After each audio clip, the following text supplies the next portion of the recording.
Selamat siang Bapak Ibu, selamat siang Pak Irwan. Selamat siang Bu Lima Jati. Hari ini kita mau membahas tentang SPT ya, karena sudah Desember nih, jadi sebentar lagi kita harus melaporkan SPT kita. Jadi hari ini saya di sesi pertama akan membahas sedikit tentang pengisian SPT 1770S. Jadi 1770S itu untuk karyawan ya. Jadi tipe SPT itu ada 3. 1770SS itu yang di bawah 60 juta ya penghasilannya, kemudian 1770S di atas 60 juta tapi berprofesi sebagai karyawan. Kemudian nanti ada 1770 tanpa S ya, itu untuk seluruh wajib pajak yang berusaha ya. Nanti itu dibawakan oleh Pak Irwan. Kalau saya yang gampang jadinya ya, yang lebih mudah, lebih simpel untuk karyawan. Sebelumnya saya akan share materinya ya.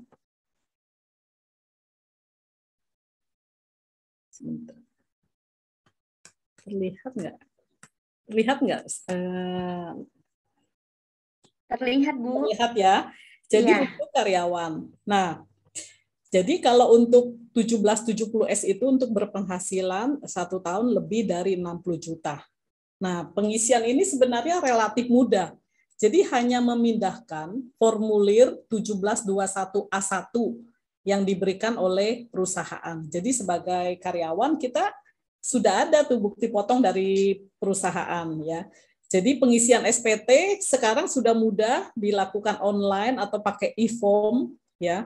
Tapi masih memang ada di beberapa daerah yang masih pakai manual ya. Tapi kita sekarang semua udah harus online ya, mudah sekali dilakukan gitu.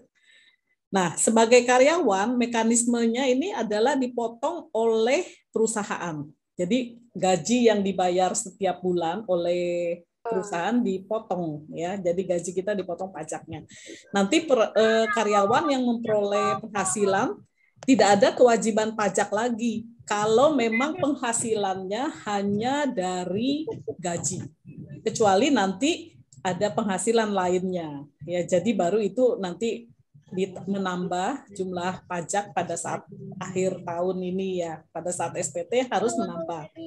Nah, bentuknya 1721 seperti ini. Nah, nanti kalau sebagai karyawan pasti ada, ini nggak terlalu jelas ya. Nanti saya bisa kirimkan Excel-nya. Jadi ini Pak Ali, jadi dia mendapatkan bukti potong dari perusahaan, nanti ada penghasilan dari gaji, THR, dikurangi PTKP-nya. Nah, ini ada penghasilan neto dia ya. Nah, dari penghasilan neto itu nanti yang 175 juta 46.625 ini 1 tahun nih ya. Nanti ini yang kita pindahkan ke formulir SPT. Kemudian ada lagi penghasilan lain-lainnya ya. Oke.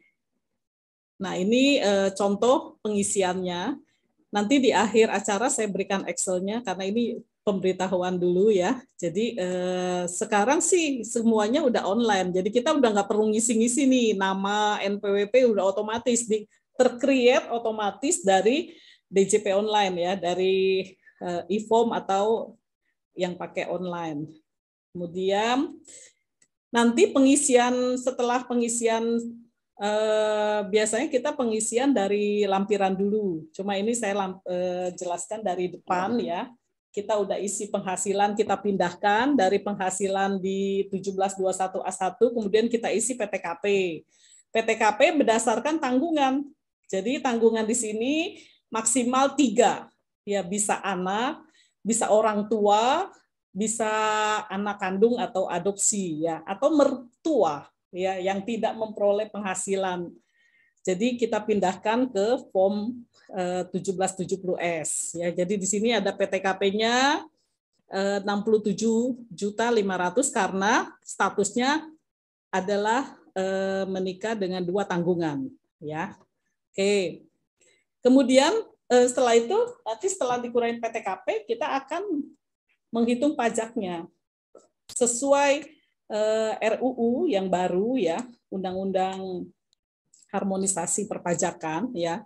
Saat ini untuk tahun ini berarti kita harus menghitung pajak yang terbaru. Berarti tingkatan 0 sampai 60 juta itu 5%.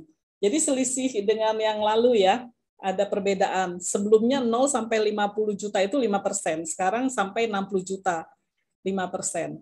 60 sampai 250 juta sama 15%, 250 sampai 500 juta itu sama 25%. Nah, sekarang yang di atas 500 juta sampai 5 miliar penghasilannya itu 30%. Di atas 5 miliar baru dipotong 35%, gitu ya.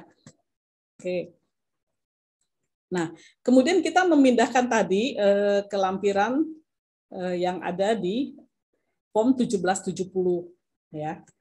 1770S, jadi penghasilan kita pindahkan tadi PTKP-nya udah kita pindahkan ya, berarti nanti langsung ketemu penghasilan kena pajaknya.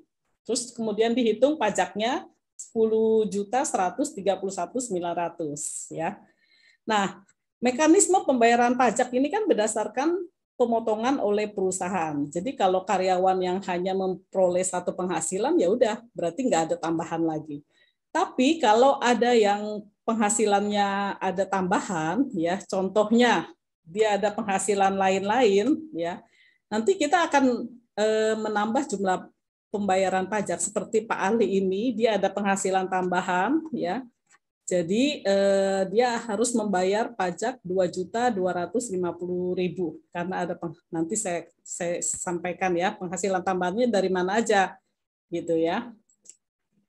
Penghasilan yang menjadi objek pajak ini yaitu setiap tambahan kemampuan ekonomis. Kalau memang kita mendapatkan tambahan dari sewa, dari penghasilan other income, dari mengajar, itu nanti masuk ke penghasilan lain-lain.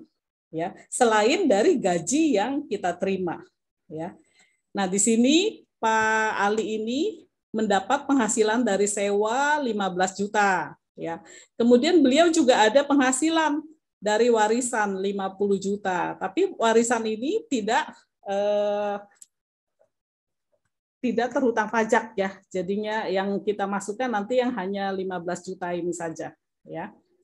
Nah, ada lagi kemudian penghasilan yang merupakan objek PPh tidak final, ya. Objek PPh tidak final ini kalau misalnya tadi kita mempunyai aset mobil kita sewakan, nah itu akan merupakan penghasilan tambahan kita. Kemudian kita ada dapat bunga, dividen, royalti, hadiah, ya, keuntungan dari jual aset, gitu, kurs mata uang, ini semuanya masuk ke penghasilan lain-lain. Kenapa kita harus laporkan? Karena ini belum dipotong PPh final. Nanti ada lagi yang disebut PPh final ya. Nah, kalau ini karena kita mendapatkan sewa, misalnya kita punya mobil, kita sewakan ya. Berarti ini masuk ya. Tapi kalau nanti penghasilannya ini sama ya. Kemudian ada lagi penghasilan lainnya, misalnya karena pembebasan utang, karena selisih mata uang, kurs, ya, pembayaran kembali pajak, itu masuk semua kita masukkan dalam penghasilan lainnya. Ya. Nah, ada penghasilan yang tidak termasuk objek pajak, misalnya bantuan, warisan, ya, beasiswa, klaim asuransi, ini kita masukkan juga di sini. Jika ada penghasilan yang seperti itu, ya, bantuan, sumbangan, harta hibbahan, warisan dan lain-lain kita masukkan, ya. Kemudian ada lagi yang ini yang saya PPh final. Nah, ini PPh final ini sering nih kita walaupun sebagai karyawan kita punya tabungan, ya, tabungan itu ada deposito, ada tabungan lainnya ya. Kita ada transaksi trading saham, itu masuk final. Terus kemudian dapat pesangon, THR, yang lain ya, hadiah undian, penghasilan dari transaksi jual beli tanah, dan penghasilan sewa. Kalau sewa bangunan itu masuknya PPh final. Nanti kita masukkan juga di sini. Nah, ini penghasilan semua yang dari final. Artinya apa final? Artinya kita tidak perlu laporkan lagi. Nanti ini tidak perlu kita masukkan lagi dalam penghasilan karena ini udah final, udah dipotong ya. Termasuk nanti yang UKM. Ya, jadi ada penghasilan dari usaha seseorang ya, ini masuk di sini final nanti. Nanti Pak Irwan yang sampaikan. Ya, jadi penghasilan final kita masukkan semuanya, jangan sampai kelewat. Kenapa? Penghasilan final ini akan menambah aset kita. Namun kita nggak perlu bayar pajak lagi di depan gitu ya. Nah, seperti bunga deposito, tabungan, obligasi, penjualan saham di bursa efek semuanya masuk ke sini ya. Nah, ini teori ya. Kemudian terakhir daftar harta pada akhir tahun ya. Kita harus melaporkan daftar harta kita. Ya, daftar harta posisi per 31 Desember misalnya tahun ini 2022 ada apa saja. Jangan sampai ada yang ketinggalan ya.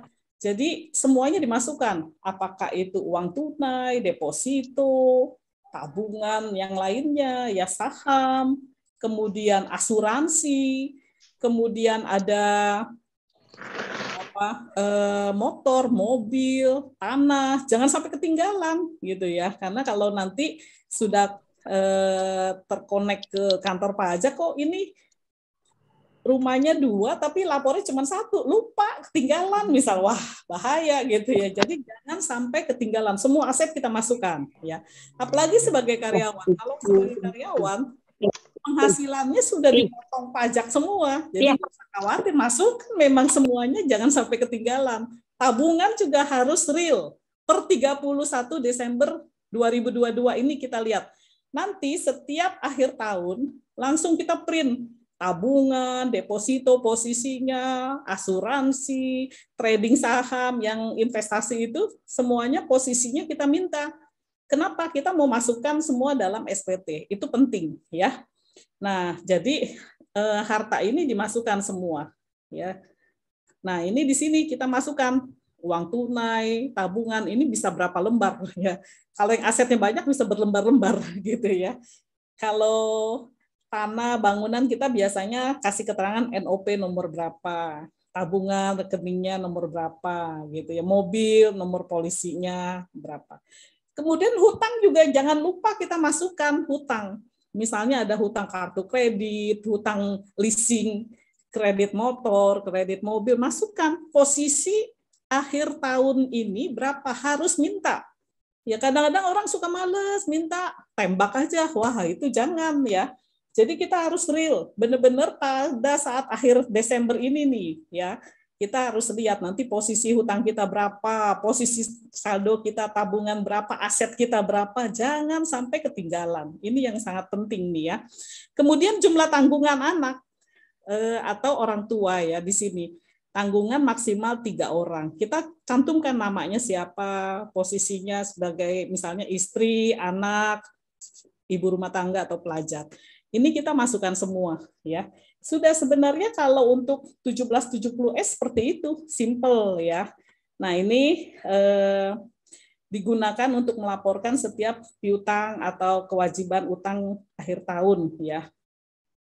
Biasanya semuanya dimasukkan nama kita, termasuk juga kalau misalnya ada istri ya, harus dimasukin. Kadang-kadang ada yang suka bertanya, ini gimana nih aset atas nama suami istri. Nah, kalau memang istrinya tidak memiliki NPWP sendiri, tidak melakukan kewajiban perpajakan sendiri, maka asetnya harus dimasukkan ke suami, ya, karena satu gitu.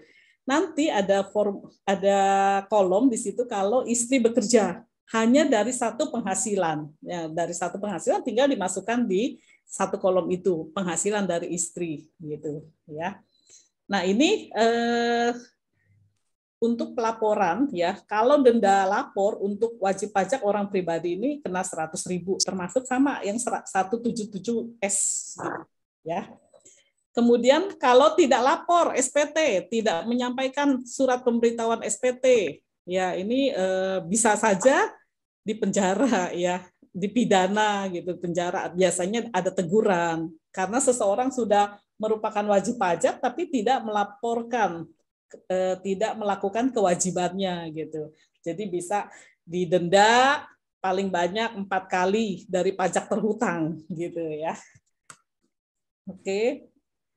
Terima kasih. Nah, ini untuk 1770 S ya. Nanti saya kirimkan Excel lengkapnya. Jadi ini untuk keterangan. Jadi sangat simpel sekali.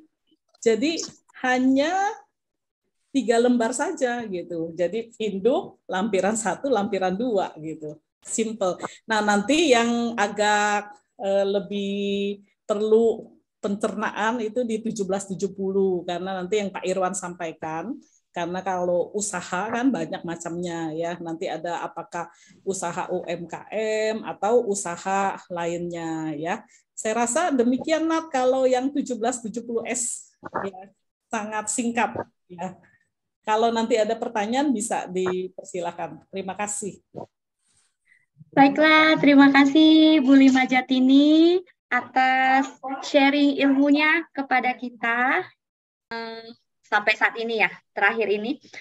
Ibu Iren Hartanto di Bogor, apabila dapat warisan logam mulia, ada bukti belinya, angka yang dimasukkan dalam SPT itu sesuai pembelian atau harga saat ini, Pak? Maaf, Pak Irwan, ke mute. Ya, sesuai dengan tadi di SPT-nya adalah harga perolehan, berarti harga belinya. Seperti itu. Cuma masalahnya waktu belinya naik angkot, apakah biaya naik angkotnya dimasukin? Ya, sekali lagi silakan dimasukin, tetapi pada umumnya sih enggak, seperti itu. Oke. Ini ada Bapak Muhammad Holil nih, raise hand. Silakan Pak, dibuka mic-nya. Kalau memungkinkan dibuka. Tidak hanya tertutup, ini sesi ini tanya jawab tidak tertutup pertanyaan kepada saya ya, termasuk Ibu Lima Jatini ya. Iya Pak. Baik. Baik Pak, terima kasih Pak waktunya ini. Tadi Pak, kalau untuk itu kan pengisiannya berdasarkan pencatatan. Kalau pembukuan itu masih tetap ngisi atau cuman melampirkan kayak neraca atau laba rugi seperti itu? Baik, saya tampilkan kembali nih ya. Kalau dia pakai pembukuan tuh Pak, kan dilampirkannya, nih lampirannya adalah salah satunya adalah, ini kelihatan nggak nih Pak?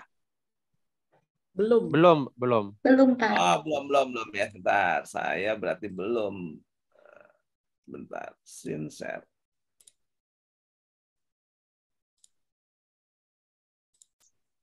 Kalau ini udah kelihatan Pak? Sudah Pak. Sudah ya. Sudah Pak. Sudah. Kita lampirkan neraca dan laporan laba rugi ya. Kalau kita pakai pembukuan nih Pak ya. Clear ya Pak? Baik Pak, baik. Clear? Belum selesai Pak. Ya. Tapi ini clear dulu ya. Jadi kita centang, artinya kita lampirkan neraca laba rugi. Tapi kita juga harus ngisi 1771 halaman 1 ini Pak. Ini rekapitulasinya, peradaan usahanya berapa, harga pokoknya berapa tuh Pak. Seperti itu Pak.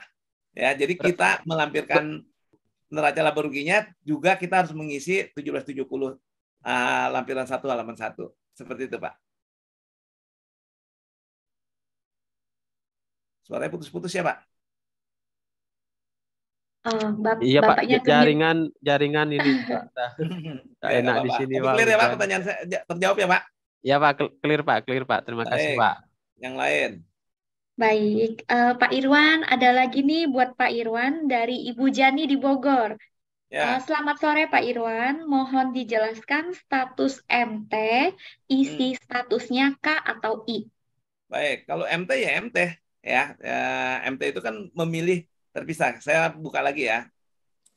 Jadi apa sih memilih terpisah? Saya sekali lagi menganggap semuanya belum paham ya. Karena kalau saya anggap ngejelasin hanya Bu Jenny, saya pikir Bu Jenny sudah paham. MT ini adalah memilih terpisah. Jadi tidak bercerai, tapi misalnya ada tidak bercerai, tidak ada perjanjian pisah harta ya. Tapi dia menginginkan untuk si istrinya itu punya NPWP sendiri gitu loh. Ya, seperti itu.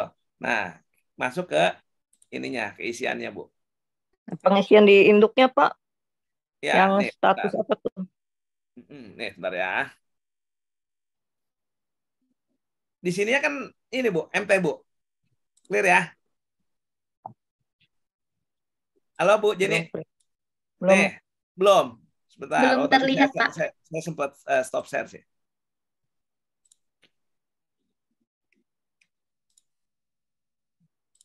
Ini udah ya? Halo? Iya Pak, sudah terlihat. Nah ininya Bu di MT Bu, memilih terpisah Bu.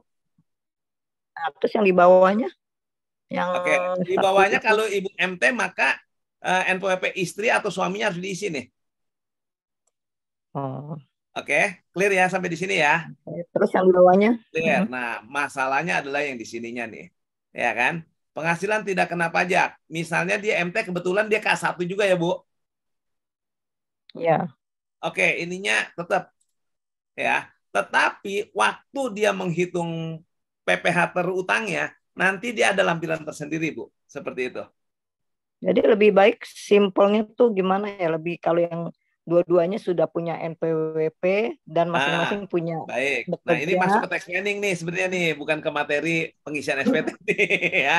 Nah, jadi tax planningnya sebenarnya begini, Bu, ya.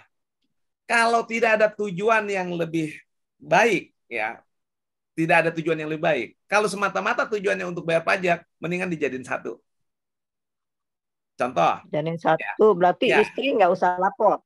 iya, istri nggak usah lapor, ya kan untuk Ya, berarti satu untuk tujuan aja. tax planning ya, ya. Jadi Iya. dijadikan satu. Tetapi kadang-kadang ada yang begini, ada tujuannya adalah ya dia itu sudah ada perjanjian pisah harta nih, ya kan, supaya nanti kalau suaminya ada masalah keuangan, istrinya tidak hartanya atas nama istrinya tidak termasuk yang diganggu gugat, ya kan. Nah, ada tujuan yang lebih ini kan, lebih dari sekedar masalah pajak. Nah, itu kita ribet sedikit dengan MT atau dengan PH ya. PH itu pisah harta ya. Nah, itu mungkin bisa kita lakukan. Tetapi kalau hanya untuk tujuan pajak, saya sih nggak melihat ada untungnya MT atau PH. Kalau semata-mata untuk urusan pajak. Itu Bu Jenny jawaban saya. Berarti yang MPWP istrinya sebaiknya diapakan tuh? Non efektif. Banyak beberapa klien yang setelah saya pegang itu NPWP-nya dicabut, NPWP istri, Bu. Oh, dicabut. Ya, seperti itu. Jadi Tapi nggak harus gabung dengan diikutin suami ya. gitu Jawaban ya. saya kan ini jawaban versinya saya. Belum tentu paling benar. Iya, tapi seenggaknya kan ada acuan, Pak. Boleh, Nah, terima Bu kasih. Titi barangkali ada yang mau nambahin tentang MT atau PH ini, boleh. Ya Pak, tadi sudah dijawab juga bahwa kalau bisa memang satu saja suami Ya. istri. Karena nanti repotnya kalau beli hartanya harta berdua nih, gimana nih gitu. Mau pakai nama siapa gitu, bingung nanti. Lebih baik sih memang satu, walaupun nanti harta bisa dibagi dua juga gitu. Nanti agak Ya, repot. terima kasih. Ya, dihapus saja. Ya, Kecuali terima memang kasih istri penjelasannya. menghendaki mau usaha sendiri yang seperti misalnya dia jadi konsultan atau apa, memang harus punya NPWP sendiri. Gitu. Oke, Baiknya makasih Bu dihapus. Titi. Ya. Pak Irwan, itu tadi ada satu lagi pertanyaan ya. Apa tuh? Yang beli warisan tapi beli 20 tahun yang lalu gitu. Orang tua menjual tanah 20 tahun yang lalu gitu. Baik. Terus warisin hartanya sekarang kan gitu kan? Iya. Nah, sepanjang tadi Bu, yang waktu jual tanahnya itu ya ada buktinya. Iya. Ada masalah sebenarnya begini nih. 20 tahun lalu dia jual tanah. Ya. Katakanlah 100 juta tuh tanahnya. Ya kan? Tapi karena pelit bayar pajak ya pada saat itu, ya dibikin seolah-olah cuman 20 juta. Ya. Ya kan, bayar pajaknya atas yang si 20 juta nih penjualan tanah nih ya. Yang si 80 juta ini kan menjadi tidak final, Bu. Ya kan? Nah, oke. Itu pun masih kita bisa buktikan yang 20 juta, yang 80 juta tidak bisa kita buktikan. Ya, nah, atau si 100 juta udahlah dibayar 100 juta pada saat itu sama ayahnya juga bayar pajaknya 100 juta misalnya kita. Ya, tetapi uang 100 juta ini kan dikembangkan sampai ya 2 tahun sebelum meninggal ayahnya masih punya penghasilan nih, Bu. Ya kan? Sehingga sekarang dari 100 juta berkembang jadi 700 juta, diwariskan 700 juta, ya kan? Si ayahnya bisa kena tuh yang 700 juta. Iya, benar. Seperti itu. Ya, tapi kalau si anaknya sekali karena waris nggak kena pajak si anaknya. Oke, iya. Jelas ya itu yang bertanya Bapak. Ya. Oke, baik Bapak Irwan, Ibu Lima Jatini. Ini ada Pak Endang atau Bu Endang dari Tangerang, raise hand. Silakan di open mic. Oh, Ibu. Oke, iya selamat sore Pak, Ibu. Saya mau tanya nih, suami kan UMKM, saya ini pekerja penghasilan di atas PTKP. Baiknya MT si suami atau kakak ya? Selama ini saya juga punya NPWP sendiri. Oke, Terima kasih karena Pak Ibu Ibu. Ibu punya NPWP sendiri ya, begitu digabungin bisa saja menjadi kurang bayar tuh, hati-hati ya. Iya. Kalau saran saya nih, saya kasih misalnya lagi. Saya jawab dulu ya Bu Titi ya. Ya, silakan Pak. Nih Bu, lampiran lupa saya, lampiran 3. Sudah kelihatan belum? Iya, udah. Sudah, Pak. kelihatan. Nih, ada penghasilan istri dari satu Pemberi kerja. nomor 15, Bu. Oke. Kalau Ibu, penghasilan Ibu ya lebih dari PTKP pun, tapi Iya. Ibu hanya dari satu pemberi kerja, Ibu dapat bukti potong yang tadi Ibu Titi jelasin 1721A1, tinggal masukin ke SIN dan jadi final, Bu. Oh. Ada syaratnya, di 1721A1 itu NPWP-nya NPWP si suami, Bu. Oh gitu. Ya, jadi final dan akhirnya udah nggak usah bayar pajak lagi, Bu. Jadi NPWP istri bisa jadi pakai NPWP suami aja ya Pak ya? Ya, kalau pendapat saya begitu. Ya, oke. Jadi Ibu tinggal masukin ke lampiran 3 ini, selesai. Di SPT suami. Iya, oke. Terima kasih Pak buat sarannya. Ya, terima kasih. sama-sama. Itu statusnya jadi kaya, Pak. Iya, KI nanti Bu. Atau KI Iya, juga KI. apa-apa, karena kan ini udah final yang istrinya. Iya, tetap Ya. Kak. Bu Titi barangkali ada mau nambahin? Udah sama Pak, jelas. Ya. Pak.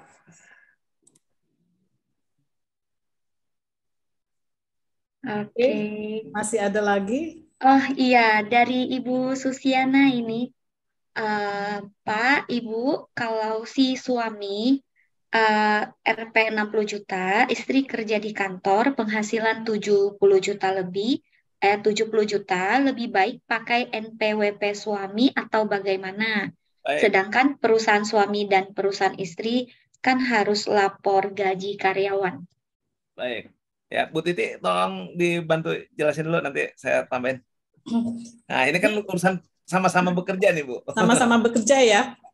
Jadi sama-sama bekerja, kalau masing-masing kan dipotong tuh ya, sama perusahaan suami potong, perusahaan istri potong ya. Kalau 2 NPW terpisah ya masing-masing udah oke, nggak bayar lagi. Memang kalau digabung nanti kena layernya karena dipotong masing-masing yang layer pertama tuh yang 60 juta ya. Jadi bisa ada tambahan pajak tuh Pak. Ya. Kalau digabung, cuma sekarang kan posisinya istri kalau pakai NPWP suami dia langsung masuk final yang di penghasilan final itu aja, jadi sama juga nggak nambah bayar pajak. Ya, kalau menurut saya digabung aja kalau cuma satu penghasilan. Ya. Setuju. Jadi saran saya pun sama dengan Ibu Titi. Baiknya digabung, punya satu NPWP aja. Maksudnya itu Pak langsung masuk ke yang form lampiran 3 diisi 70 juta gitu penghasilan istrinya ya Pak? Ya, betul. Jadi penghasilan istrinya. Nah, ini kan Ibu pasti tidak menggunakan formulir 1770 ya. Cukup 1770S. Sebentar saya cari dulu formulir 1770S ya supaya saya ngejelasin, oh iya maksudnya ini gitu ya.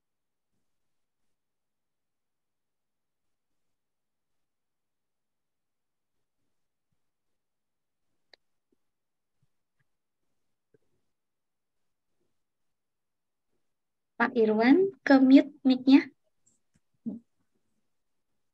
Pak Irwan, mic-nya ke mute.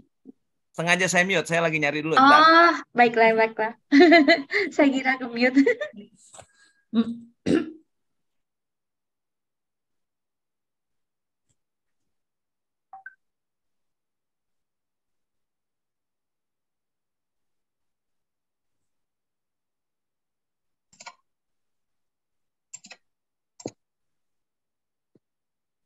Bu Titi, saya boleh tanya sambil menunggu. Ya, Ibu, gini, kalau misalkan sekarang kan kita misalkan penjualan tanah seharga 2 miliar. Terus biasanya kan pajak penjualannya itu dari NJOP ya Bu ya? Benar, NJOP. Nah, itu kan berarti pembayaran pajaknya lebih rendah gitu kan. Terus sementara uangnya yang ada di bank kita kan berarti seharga 2M misalkan. Oke. Apakah itu bisa dipermasalahkan, Bu, Bisa. secara pajak ya? Bisa dipermasalahkan. Jadi gini, nanti penerimaan pajak dengan pajak yang dibayar tidak sama, itu nggak sinkron, bisa dipertanyakan karena kan Karena biasanya notaris pun pakainya NJOP gitu ya, Bu ya. NJOP plus dikit ya, NJOP naik gitu. Iya. Tapi masalahnya nanti di cash flow kita. Sebenarnya Iya. kalau kita bayar pajaknya penjualan full lebih menguntungkan. Kenapa? Bayar pajak sekarang cuma berapa ya pajak penjualan? 2,5%.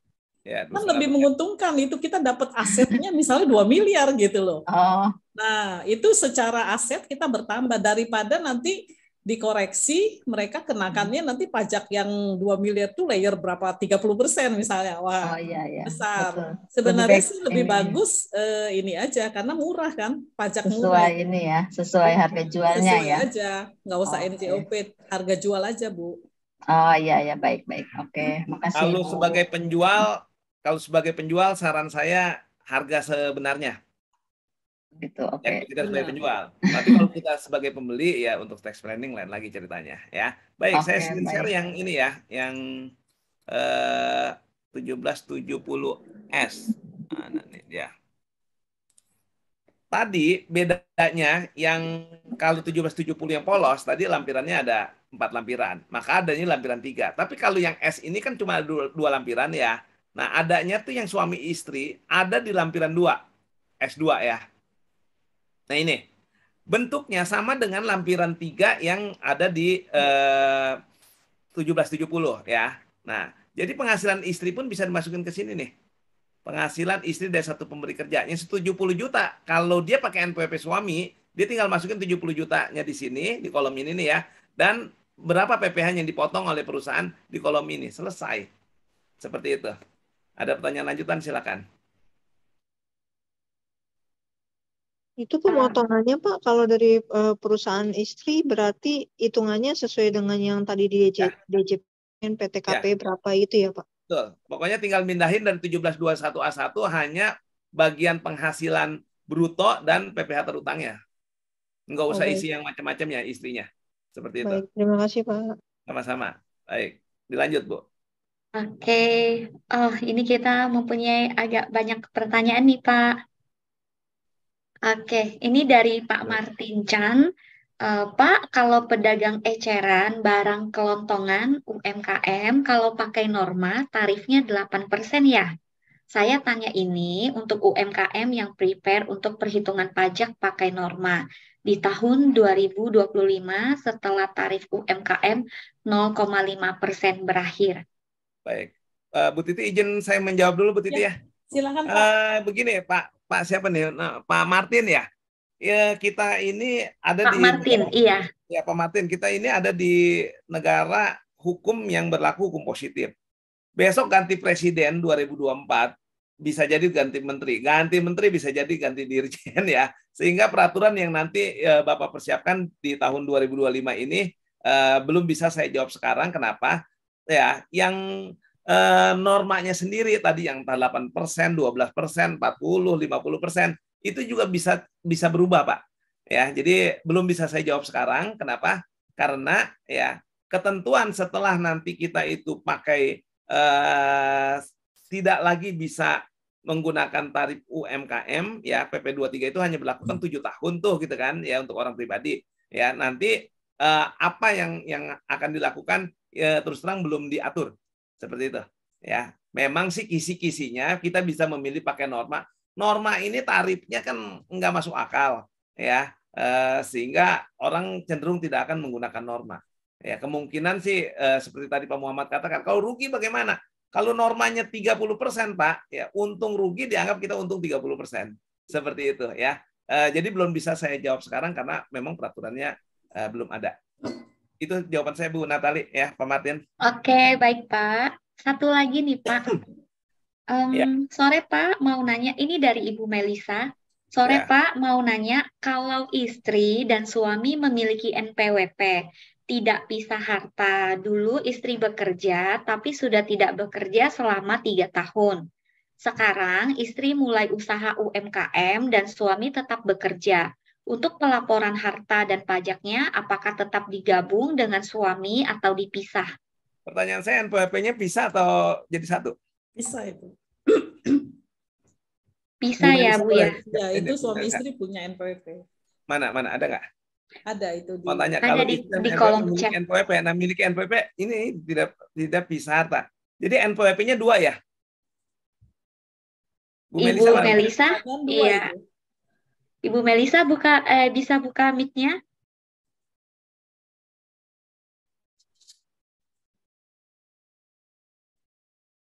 Halo, Ibu Melisa. Ya, halo. Ya, jadi 2 ya? Iya, 2, Ya. Pak. Punya 2 ya, Bu. Ya, saran Iya. saya kembali ke ini konsisten ya. Kalau menurut saya lebih baik digabungkan, Bu. Iya, soalnya dari awal kan, dulu kan saya bekerja, saya lapornya terpisah, lalu udah nikah. Ya. Udah nikah, lalu kan saya punya harta sebelumnya, saya lapor bersama suami. Masukin ke SPT suami, Bu. Iya, SPT suami. Lalu sekarang kan saya mulai mau usaha. Ya. Usaha makanan gitu kan. Ya. Otomatis kan ada penghasilan. Ya. Cuma kalau ikut SPT suami, apakah nanti suami yang kayak dianggap dia punya usaha lain sehingga pelaporan pajaknya jadi lebih tinggi? Baik. Atau gimana Pak baiknya? Enggak, Bu. Kan si suaminya kan bekerja ya, Bu. Iya, bekerja Pak. Nah, jadi si penghasilan ibunya masukin ke suami sebagai penghasilan final tadi, Bu, yang PP46 atau PP23 itu. Final, Bu. Oh, final aja 0,5 itu ya, Pak ya? Ya, usahanya dagang kan tadi Ibu bilang kan? Dagang. Ya, seperti itu, Bu. Jawaban saya seperti itu. Bu Lima Jati ini barangkali ada jawaban yang berbeda. Iya. Atau Kalau menambahkan? suami istri memang baiknya jadi satu saja supaya nggak repot gitu pelaporannya. Ya. Oke. Walaupun NPWP saya masih belum ditutup ya Bu ya, nggak Iya, masalah ya. Nanti dihapuskan aja. Oke. Kalau misalkan buka usaha, saya pakai NPWP suami nggak masalah atau nggak ada masalah. Kalau pakai NPWP saya tetap. Kalau pakai NPWP ibu berarti nanti harus lapor terpisah, Mas, selalu terpisah. Nggak bisa ya. Udah telanjur gimana Bu ya kalau udah telanjur? Soalnya kemarin saya buka usaha pakai NPWP, tahun ini saya buka usaha pakai NPWP saya, terdaftarnya di itunya. Di apa, Bu? Pusat pembelanjaan. Pusat pembelanjaan. Oke, good. Berarti Ibu ini menjadi supplier pusat pembelanjaan ya? Bukan, saya jadi buka toko di mall gitu Pak. Oh, buka toko di mall, cuman menyerahkan NPWP Ibu NPWP, kan? Iya, benar. Nggak ngeling, Bu, nggak apa-apa, Bu. Oh, nggak apa-apa ya? Iya, saya pikir ke OSS misalnya gitu ya, Ibu bikin NIB, nomor induk berusaha, itu ngeling. Kalau ke pusat pembelanjaannya sih nggak ngeling. Kalau pendapat saya, kan Ibu bukan usaha mau tahun ini aja kan, untuk jangka panjang kan? Iya, benar. Dirapin dari awalnya. Oh, nggak masalah berarti ya Pak ya? Iya. Nggak masalah digabung. Kalau ke pusat pembelanjaan mah kasih lagi NPWP suami juga nggak apa-apa kan? Oh, nggak apa-apa ya. Ya kecuali Ibu jadi supplier. Kalau supplier jadi pusat pembelanjaan tuh nanti ke-record tuh di data supplier si pusat pembelanjaan tersebut ya. Nah kalau dia laporin pajak ya itu bisa. Kalau ini hanya sebagai syarat Ibu nyewa tempat menyerahkan NPWP, kalau nggak ada apa-apa. Oh, oke. Baik, Pak. Gitu. Oke. Makasih, Pak. Sama-sama. Berikutnya, mohon izin Ibu Lima Jatini Pak Irwan, ada Bapak Muhammad Holil nih ingin bertanya langsung, silakan Bapak. Baik, terima kasih Bu. Ini Pak, bila ada kejadian seperti ini, waktu sebelum COVID ada orang tuh bikin CV, cuman setelah bikin nggak berapa lama COVID, jadi mau nggak mau nggak operasional dulu, takutnya wah kayak udah masa kayak gini lah, jadi perusahaannya nggak bergerak, tidak produksi lah, sampai sekarang juga nggak produksi dulu karena takut masih takut perekonomian belum pulih. Itu bagaimana ya pelaporannya nanti? Bu Titi, mau jawab? Sebenarnya kalau kewajiban, Pak, setelah kita punya NPWP, mau produksi, nggak produksi, tetap harus lapor. Soalnya kalau nggak lapor nanti terkena denda itu. Jadi tetap lapor walaupun nggak produksi misalnya dengan nihil gitu Pak. Pelaporan aja tetap. Bapak maksudnya bentuknya CV kan? Ya, CV dia. CV tetap lapor Pak, tapi nihil, tidak ada omset atau apa gitu. Jadi nol, nggak bayar pajak juga gitu. Kalau menurut saya seperti itu, harus lapor Pak. Ya Bu, betul. Karena kalau nggak lapor, CP itu dendanya bukan 100.000. 1 juta. Ya, 1 juta kan lumayan tuh ya. Nah, walaupun ya secara administratif ketika datang tagihan 1 juta itu, kalau kita bisa membuktikan bahwa kita memang tidak ada kegiatan, kita bisa minta penghapusan pengenaan sanksi itu, gitu kan. Cuman kan repot tuh ya. Jadi lebih mudah untuk lapor nihil daripada ngurus nanti penghapusan sanksinya. Itu jawaban saya, Pak. Di pelaporan nanti kayak harta itu tetap diisi berarti ya Pak? Baik, kalau CP kan nggak pakai 1770 Pak, dia pakai 1771. Ya, 1771 dia. Nah, 1771 hartanya dia bukan seperti yang tadi kita jelasin. Dia ada daftar harta dan penyusutan lain Pak. Oh, ya baik Pak. Nanti kapan-kapan nih minta kebajikan untuk menyelenggarakan yang SPT-nya 1771 boleh. Oh boleh itu, boleh Pak. Terima kasih ini kalau ada. Ya. Baik-baikin Ibu Natali dan timnya lah. Baik, Pak. Makasih ini. Oke, teman-teman, Bapak Ibu, apakah masih ada yang ingin bertanya? Ini seru banget nih. Dari awal sudah banyak pertanyaan nih. Sore Bu Natali. Iya, sore Boleh Ibu. bertanya sebentar. Ini untuk boleh dengan Pak Irwan ataupun Bu Iya, silakan. Iya, monggo Bu. Misalnya untuk kasusnya kita posisi suami istri menikah. Kemudian pada saat sekarang ini posisi menikah itu tidak pisah harta. Nah, apa dengan semua peraturan pajak yang berlaku saat ini, itu apakah ada wejangan sebaiknya itu pisah harta atau tidak, atau bagaimana ada solusi yang terbaik supaya membuat semuanya lebih transparan gitu ya nanti di pajaknya. Terima kasih. Oke, silakan Bu. Jadi kalau memang suami istri Bu, itu dihimbau agar satu NPWP. Jadi selalu satu keluarga itu satu gitu, pakai NPWP suami Bu. Itu yang bagus sih ke depannya, jadi nggak repot lagi. Ya, kalau saya seperti yang tadi saya jelaskan di awal ya, kalau bukan untuk tujuan yang lain, kalau hanya untuk tujuan pajak, paling bagus adalah satu NPWP. Tapi kalau ada tujuan lain, contoh tadi tuh gitu kan, pisah harta supaya ketika suami ada masalah hutang piutang, hartanya atas nama istri ya tidak termasuk yang dijaminkan, kecuali istrinya ikut tanda tangan personal guarantee misalnya gitu kan. Ya, nah kalau ada tujuan lain yang lebih bagus ya silakan pisah harta. Ya, kolomnya juga toh disiapkan sama pemerintah, artinya pisah harta memilih terpisah itu masih boleh gitu kan. Cuman kalau untuk tujuan tax planning ya maka NPWP digabung itu lebih bagus seperti itu. Ya. Berarti maksudnya Pak, kalau misalnya kita ambil keputusan pisah harta, itu berarti otomatis masing-masing punya NPWP berbeda?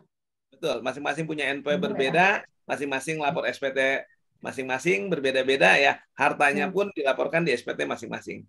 Seperti itu. Dengan tujuan maksud yang lebih mungkin positifnya apa ya, kalau memang harus ditempuh jalan seperti itu ya Pak? Ya. Jadi pisah harta sendiri memang kalau di Indonesia itu kurang populer ya, terutama kami yang di Tangerang bisa ada yang sudah sebar undangan nikah nggak jadi itu gara-gara besannya minta ada pisah harta gitu kan, disangka mau apa, ngeret atau apa gitu kan ya. Tapi sekali lagi bahwa pisah harta itu pasti ada tujuan kesannya sepertinya ya, tabu ya Pak. Tapi ya, seperti kalau tabu. di Indonesia memang gitu ada tabu. Ya sebenarnya kalau untuk tujuan bisnis, tujuan hukum ya sebenarnya bisa ada positifnya gitu kan. Yang terutama Pak kalau pisah harta mungkin kasihan wanitanya sih. Kalau kita wanita sih baiknya nggak mau pisah harta. Saya anak saya tiga-tiganya pria nih ya. Seandainya anak saya ada yang wanita ya, dan terus suaminya minta untuk pisah harta. Lo sekarang kalau waktu beli ya atas nama istri kan lebih aman, Bu. Iya. Iya kan? Tapi khawatirnya misalnya ya Pak, yang saya khawatirkan itu terlibat sesuatu, karena selama ini pengalaman ada beberapa sih kawan saya, misalnya mereka itu ada main atau ada pekerjaan di bidang properti dan yang lainnya, tapi biasanya utang piutang. Iya, dengan kolega yang lain gitu, Pak. Ya, nah, betul. itu kan Jadi, akan terseret istrinya ya, Pak. Ya. Jadi nanti kita ada sesi yang lain ya Bu Natali ya, tentang hukum baik. Keluarga gitu. Iya, biasanya untuk cari aman kan ini terpisah gitu ya Pak. Jadi kalau yang paling bagus sih untuk tujuan pajak adalah digabungkan untuk tujuan pajak. Ya, baik. Kalau untuk tujuan pribadi dipisah gitu ya Pak. Ya, kalau tujuan hanya untuk hutang piutang sih. Tapi kalau biasanya lemah di wanita kalau dipisah, kasihan.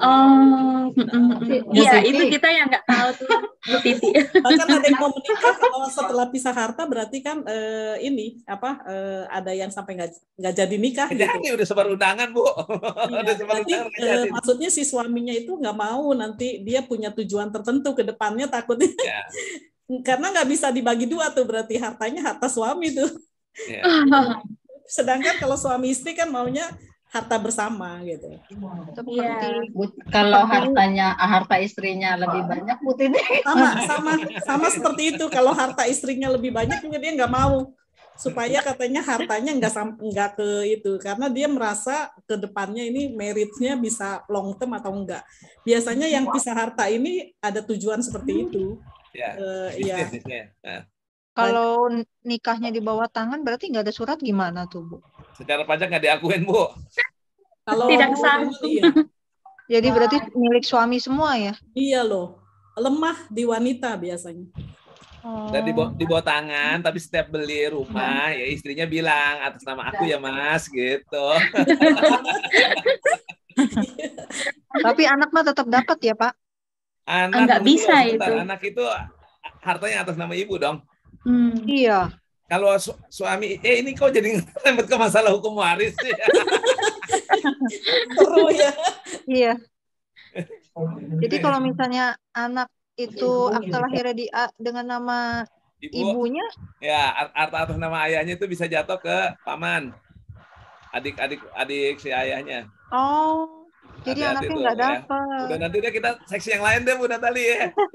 Iya betul, karena itu berkaitan dengan hukum. Dan dokumen. Memang kalau di Indonesia itu karena ada kecenderungan nggak setuju dengan pisah harta, kecuali di luar negeri ya. Kalau di Indonesia agak ini seperti itu gitu. Kayak tabu ya Bu, kayak tabu. Hah? Ya seperti tabu gitu, sesuatu hal yang. Seperti tabu, yang wanitanya merasa nanti ini suaminya mau ngapa-ngapain gitu loh. Iya. Iya. Sama, termasuk yang cewek lebih kaya, hartanya juga sama, dia nggak mau, karena kan nanti belum tahu long term apa enggak gitu pernikahannya atau apa. Tapi tindak kejahatan yang dilakukan oleh suami, ada istri yang terseret sekarang ini Bu Titi. Ada. Jadinya dan menurut pengalaman dan saya lihat di kenyataan itu istrinya lawyer, jadi mereka istri nggak bisa bekerja lagi. Iya. Itu bisa dengan satu case gitu. Iya. Iya. Oke, ada pertanyaan lain lagi yuk. Terima kasih. Iya. Seru ya. Iya, seru. Maaf Pak. Masih di kantor ya Bu? Enggak, di rumah. Ada adik lewat tadi. Itu ada pertanyaan lagi? Maaf. Oh iya Bu. Ini dari Ibu Melisa ya. Lanjutannya sebentar deh.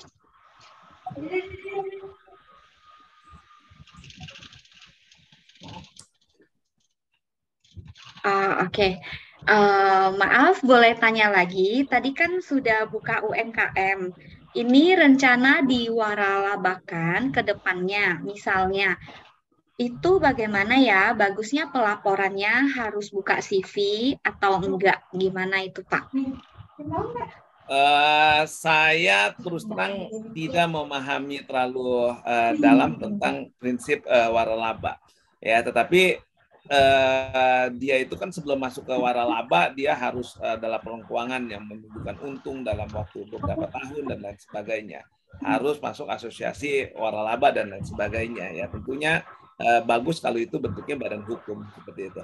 Tapi sekali lagi tentang waralaba sendiri saya tidak menguasai banyak ya. Tetapi kalau atas pertimbangan-pertimbangan yang tadi saya sebutkan, sebaiknya sih berbadan hukum seperti itu. Ya, karena waralaba sendiri nanti akan terkait dengan merek. Mereknya juga harus didaftarkan di HAKI seperti itu. Ya, jadi sebaiknya kalau menurut saya bukan kaitan pajaknya ya, tetapi kaitan ke hukum dagangnya sebaiknya sih badan hukum sih. Seperti itu. Oke, baik. Terima kasih Pak. Selanjutnya ada pertanyaan dari Ibu Suminah di Pontianak. Apakah untuk asuransi sebaiknya dilaporkan pajak? Seperti asuransi link, padahal dalam kenyataan ujung-ujungnya nilai investasi pun akan habis dipotong biaya asuransi. Baik, Bu Lima Jatini mau bantu jawab? Boleh. Jadi kalau menurut saya tetap dilapor saja, ya. Karena nanti biasanya suka turun naik ya. Kalau sekarang yang penting harga historical waktu kita bayar asuransi berapa, itu yang kita laporkan. Nanti ke depannya mau 10 tahun, 20 tahun jadi berapa ya, itu nanti gitu. Tapi tetap uang yang kita keluarkan dilapor aja. Gitu. Ya. Menurut Tujuh, saya ya, kalau saya melaporkan yang ada nilai tunainya. Iya. Kalau dia asuransinya jiwa, ya nggak ada nilai tunai, asuransinya kesehatan tidak ada nilai tunainya, tidak dilaporkan. Tapi kalau dia ada unit link gitu kan, ada nilai investasi atau nilai tunainya, ya itu baru dilaporkan. Nah, berapa yang dilaporkan adalah sesuai dengan nilai tunai yang ada di dalam portofolio asuransi itu. Biasanya sih saya begitu. Tapi ya misal naik turun ya dimasukin di yang itu gitu lah. Seperti itu. Tapi kalau dia misalnya asuransi jiwa atau asuransi kesehatan, saya sih nggak masukin. Oke, baik. Berikutnya nih Bapak Ibu, agak banyak ya. Yang raise hand dulu deh, dari siapa ini? SF itu siapa? Bapak atau Ibu ya? Pakai Bapak, inisial. Bu Oh ya, silakan. Selamat siang Pak Irwan. Saya mau nanya. Dulu kan istri sama saya kerja. Sekarang istri nggak kerja sejak pandemi ya, 2020 terakhir nggak kerja, sudah 2019 bulan Oktober sebelum pandemi dia sudah nggak kerja. Nah, saya sendiri udah nggak kerja. Terakhir di tahun 2021 itu ada kredit UMKM Pak untuk PT-nya. Nah, selama ini kan dapat info dari teman itu saya lapor badan sama dibantu teman saya. Terus untuk pribadi istri lapor juga tapi nihil karena dia punya NPWP. Sedangkan untuk pribadi saya lapor juga tapi nihil. Nah, pertanyaan saya untuk istri saya tadi kan saya dengar bisa gabung ke saya Pak ya?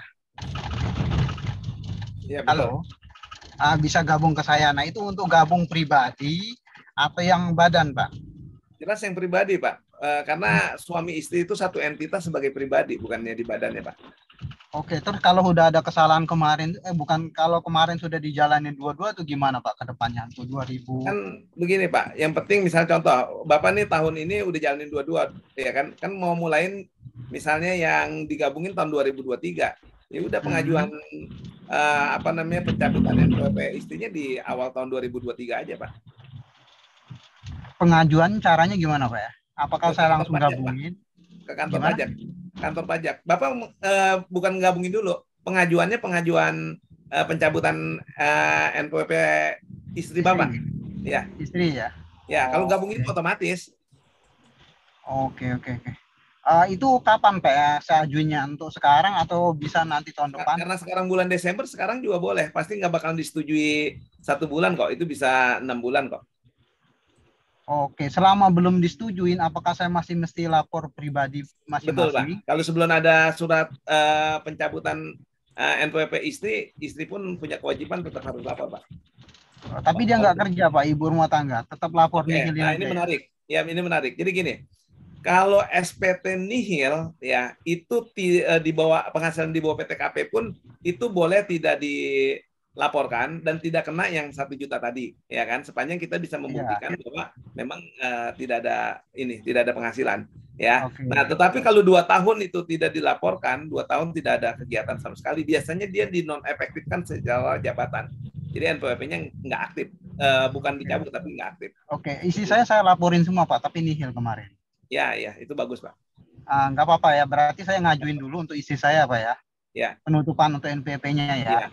Ya. Pendapat saya begitu ya Pak. Ini pendapat-pendapat ini tidak harus dilaksanakan. Bapak kan juga punya ini, jadi harus ada second opinion-nya gitu. Pendapat-pendapat tapi kalau pendapat kami tadi ya, pendapat Ibu Limajatini dan saya selaras ya. Suami istri lebih baik untuk tujuan pajak itu digabungkan. Oke. Terus untuk badan sendiri, Pak, ini saya tadi ngikutnya terlambat. Boleh saya minta izin Pak, minta nomor HP Pak Irwan untuk tanya-tanya ke depan. Ya, nanti diberikan aja ya, dan saya kasih free ya bukan 1 bulan sih, tinggal sisa. Selama bulan Desember ini yang mau nanya pajak ke saya free. Cuma nanti yang namanya terdaftar di peserta hari ini ya. Baik Pak. Nanti dibagikan. Nanti dibagikan Pak di iya. Oke, boleh tanya lagi Pak? Halo. Pak, itu kan saya udah ada NIB segala macam. Nah, kebenaran ada, kalau misalnya ada teman yang ngajakin tuh, bagusnya saya nambahin izin tambahan atau bikin create baru Pak. Baik Pak, ini terkait ya materi hari ini sebenarnya 1770 Pak ya, 1770 itu untuk yang wajib pajak orang pribadi ya. Nah, pertanyaan Bapak sebenarnya agak menyimpang ya. Saya jawab sedikit, nanti kalau ada yang kurang-kurang boleh tanya secara pribadi ya Pak, ya supaya nggak mengganggu yang lain. Jadi gini, kalau NIB itu kan sekarang boleh KLBI-nya beberapa Pak, ya kan? Ya. Nah, jadi kalau misalnya Bapak mau menggunakan usaha Bapak untuk yang joinan, ya silakan. Tetapi nanti waktu pencatatan dan bagi hasilnya itu bicara kerjasama ya. Nanti kalau belum ada untung biasanya baik-baik. Setelah ada untung itu yang kadang-kadang repot ya. Oke, pertanyaan saya gini Pak. Kalau KLBI-nya saya ada 4 lah katakanlah. Nah ini nambah 1 lagi. Pertanyaan saya, apakah perlu saya tambahin atau create baru? Mau 10 pun nggak apa-apa kok Pak. Bagusnya Pak. Arti kata untuk ada positif negatifnya.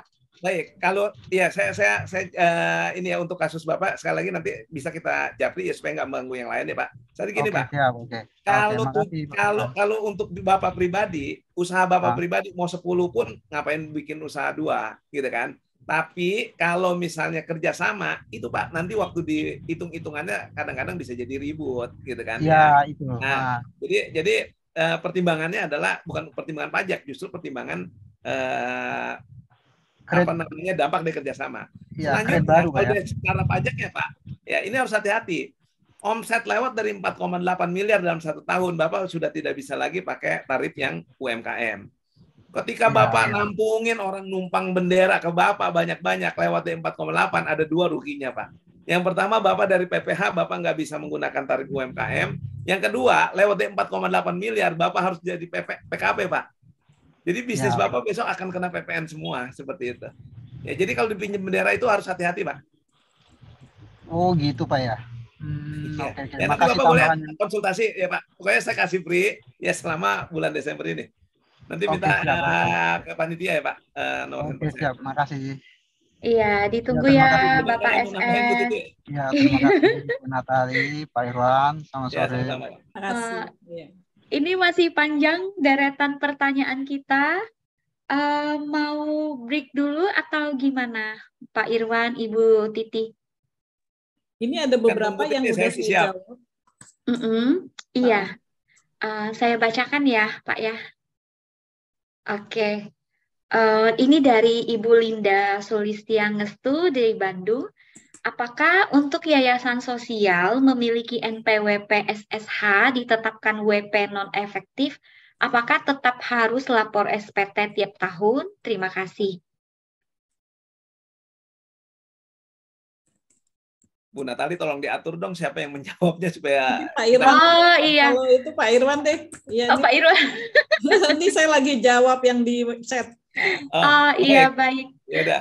Baik, ya jadi gini, ini juga terkait sebenarnya WP badan ya, bukan WP pribadi sesuai yang kita bicarakan hari Tema ini. kita ya. Tapi nggak apa-apa. Jadi gini, kalau dia sudah dinyatakan non efektif ya nggak harus lapor SPT lagi, gitu kan. Tetapi yang namanya yayasan masih ada kegiatan, uang masuk, ya masih nyumbang segala macam. Berarti kan itu masih ada kegiatannya, ya kan. Nah kegiatan yayasan itu sendiri adalah nirlaba sebenarnya. Ya saran saya sih lapor SPT. Ya, tapi kalau udah statusnya non efektif, dapat surat penetapan WP non efektif ya nggak usah lapor SPT lagi, seperti itu. Ya, kalau ada mau pertanyaan lanjutan tuh langsung ini aja unmute aja supaya jelas. Iya, baik. Oke. Ya, ini kayaknya Ibu Titi aja deh yang jawab ya dari Ibu Dewi. Iya, numpang nanya, kalau beli rumah atas nama anak yang belum kerja, proses lapor SPT-nya gimana ya? Oh, itu udah saya jawab ya. Kalau sudah ya. beli rumah biasanya di bawah umur pakai NPWP orang tua. Oh, gitu. Ya. Oh iya, betul-betul. Pak Irwan ada jawaban lain? Nah, ini belum jelas nih Bu ya. Dia nggak bekerjanya karena usianya di bawah. Iya, kayaknya mungkin masih sekolah kali ya. Masih sekolah. Ya sekolah, bukan masalah NPWP aja. Notaris juga nggak bakal bisa. Nggak bakal mau ya. Ya kalau masih sekolah, ya belum dewasa menurut hukum, aktenya harus perwalian, mau ngapain? Aktenya menjadi akte perwalian. Iya. Karena anaknya belum dewasa menurut hukum, jadi nggak bisa tanda tangan akte dia. Jadi tetap pakai orang tua. Iya, kalau dia masih sekolah. Tapi kalau misalnya gini, dia belum bekerja, tapi udah mahasiswa deh ya. Usia udah bahkan lagi kuliah S2 misalnya usia udah 23.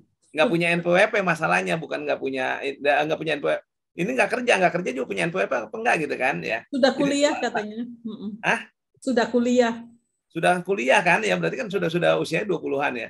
Nah, kalau saran saya kalau kayak begitu mendingan bikinin NPWP sendiri si ininya, siapa sih anaknya kalau udah lewat 18 tahun.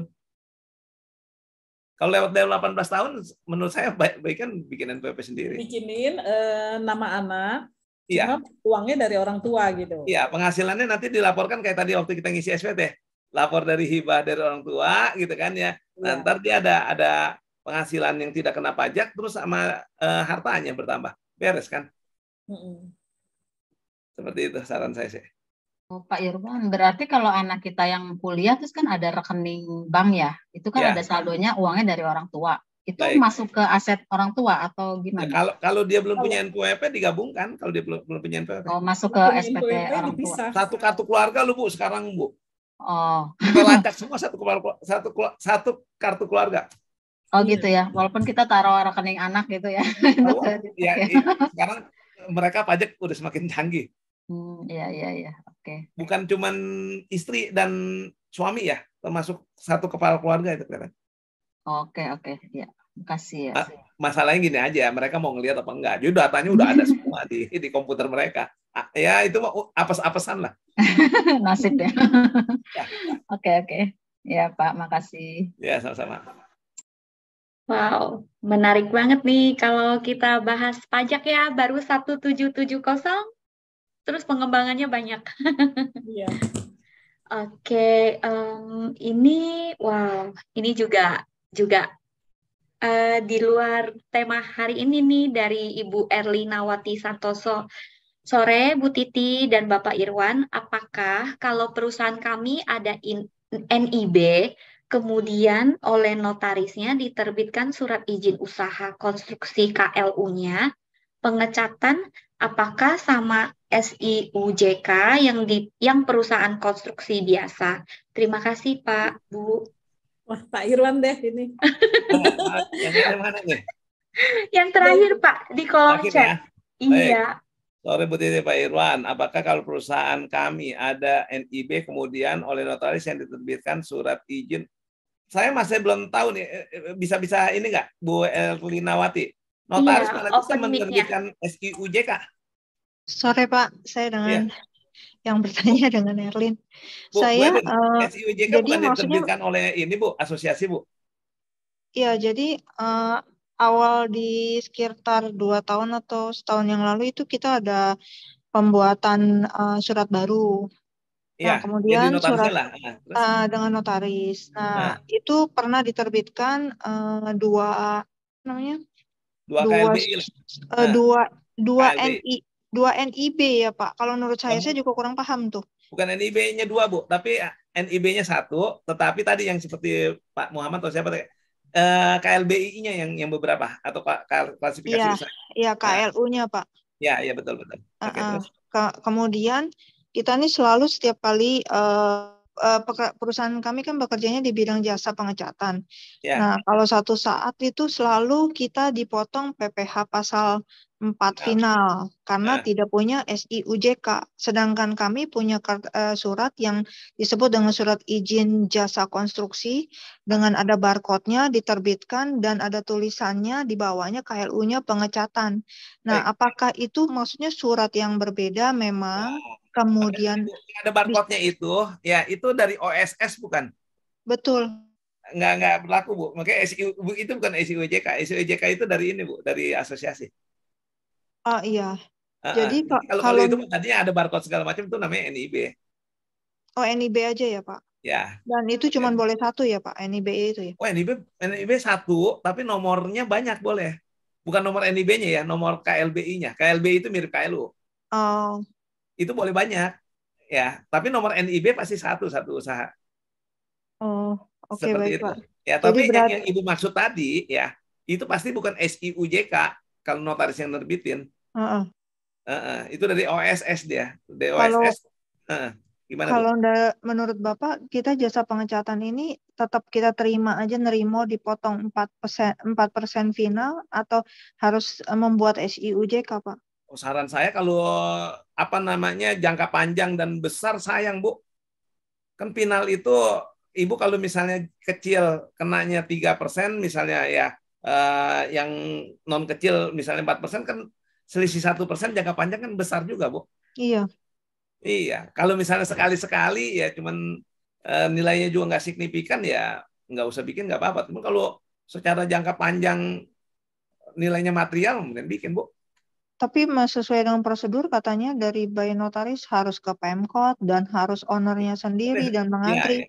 Iya, makanya saya pikir itu perizinannya nanti Ibu mendingan cari biro jasa kalau nggak, Bu. Lama katanya ya, Pak? Saya belum pernah ngurus itu, Bu. Oh, baik Pak. Terima kasih Pak. Ya, minta maaf Terima kasih Bu Titi. saya nggak bisa ngejelasin sesuatu hal yang saya nggak tahu ya. Iya, Bu. Ya. Baik, terima kasih. Sore. Sama-sama.